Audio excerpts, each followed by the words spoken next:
میرے محترم دوستو، حضرت ہود علیہ السلام کا تذکرہ بھی قرآن شریف میں بار بار آتا ہے۔ حضرت نوح علیہ السلام کی اولاد مدتوں تک دنیا میں بسی اور آہستہ آہستہ پھر خدا تعالیٰ کو بھول گئے۔ شیطان نے ان کو بہکا کر بتوں کی پوجا کرنے پر لگا دیا۔ خداوند تعالیٰ جو اپنے بندوں پر بڑا رحم کرنے والا ہے، اس نے حضرت ہود علیہ السلام کو اپنا پیغمبر بنا کر ان لوگوں کے پاس بھیجا، اور انہوں نے اپنی قوم سے جو قوم عاد کہلاتی تھی کہا کہ تم خدا ہی کی عبادت کرو، اس کے سوا تمہارا کوئی معبود نہیں۔ میں تم سے اس نصیحت کے بدلے میں کوئی مزدوری یا اجرت نہیں مانگتا، مجھے اس کا بدلہ تو وہ دے گا کہ جس نے مجھے پیدا کیا ہے۔ اور اے میری قوم، تم اپنے رب سے بخشش مانگو اور اس سے توبہ کرو، وہ تمہارے لیے بارش برسائے گا جس سے تمہارے کھیت اور باغات اچھے ہوگے اور تمہاری طاقت بہت بڑھا دے گا۔ وہ بولے کہ اے ہود، ہم تمہارے کہنے سے اپنے بتوں کو نہیں چھوڑ سکتے، تم کوئی نشانی دکھاؤ، ہم تو یہ سمجھتے ہیں کہ ہمارے بتوں میں سے کسی نے تم پر جادو کر دیا ہے یا تم دیوانے ہو گئے ہو۔ اللہ اکبر! ایک نبی کے بارے میں اس کی قوم کیسے کیسے جملے استعمال کر رہی ہے۔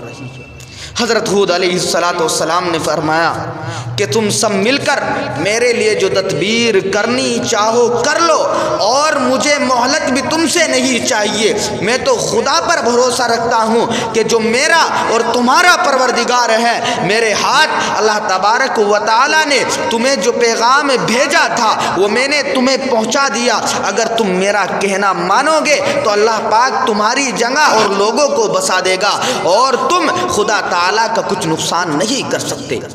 اس پر ان کی قوم نے کہا کہ روز تو ہمیں خدا کے عذاب سے ڈراتا ہے، کہ روز تو ہمیں خدا کے عذاب سے ڈراتا ہے، جا اپنے خدا سے کہہ کہ ہم پر عذاب نازل کر دے اور اس میں ہرگز دیر نہ کرے۔ حضرت ہود علیہ السلام پر جو ایمان لائے تھے وہ غریب اور کمزور تھے، اور جو کافر تھے وہ مالدار اور سردار تھے۔ ان سب نے حضرت ہود علیہ السلام کا مذاق اڑایا۔ آسمان پر ایک بادل نمودار ہوا جسے دیکھ کر یہ لوگ سمجھے کہ بارش ہونے والی ہے۔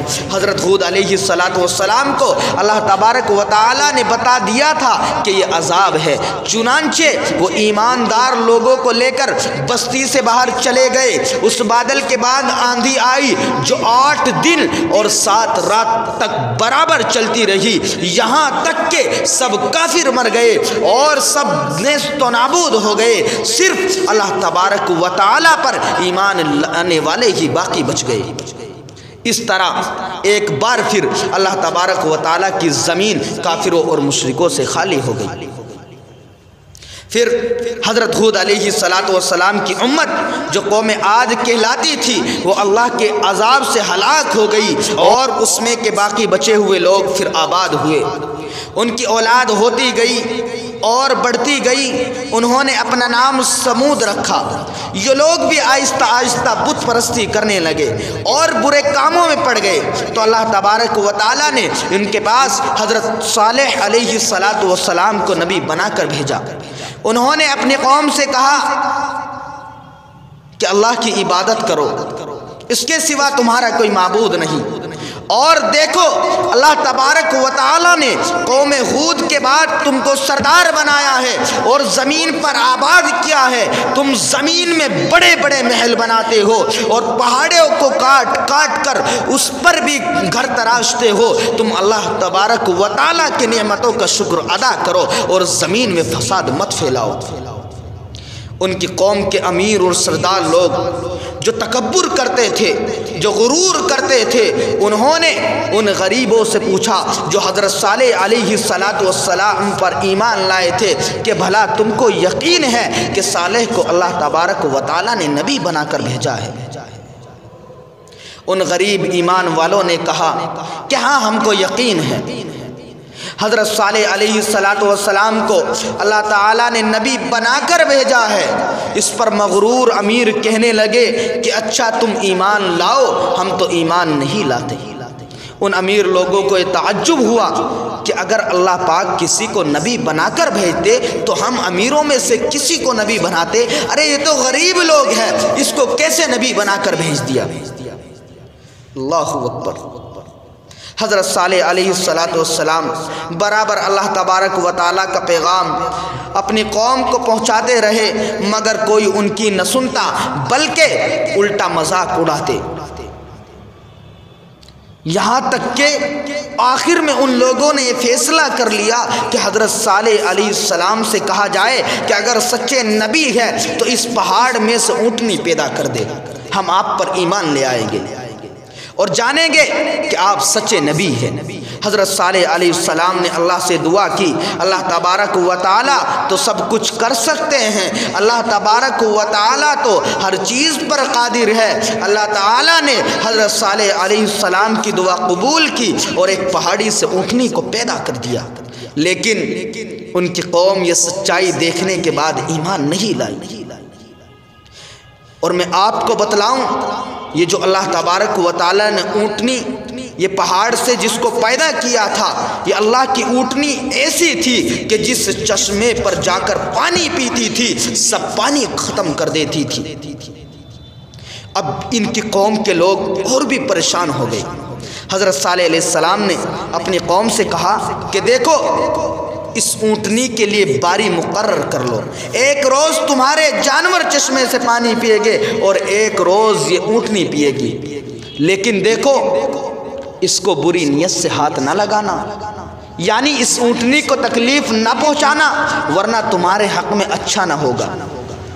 کچھ روز تک وہ اونٹنی کو حیرت سے دیکھتے رہے اور وہ پانی پینے جاتی، اس کو دیکھتے، لیکن آخر ان کی قوم کے چند لوگوں نے مشورہ کر کے اس اونٹنی کو مار ڈالا۔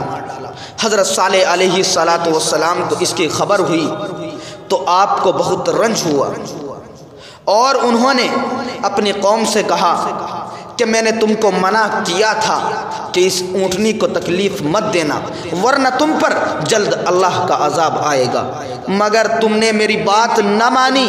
اب تم لوگ اپنے گھروں میں صرف 3 روز اور مزے کر لو، اس کے بعد اللہ کا عذاب آئے گا جو تم سب کو ختم کر دے گا۔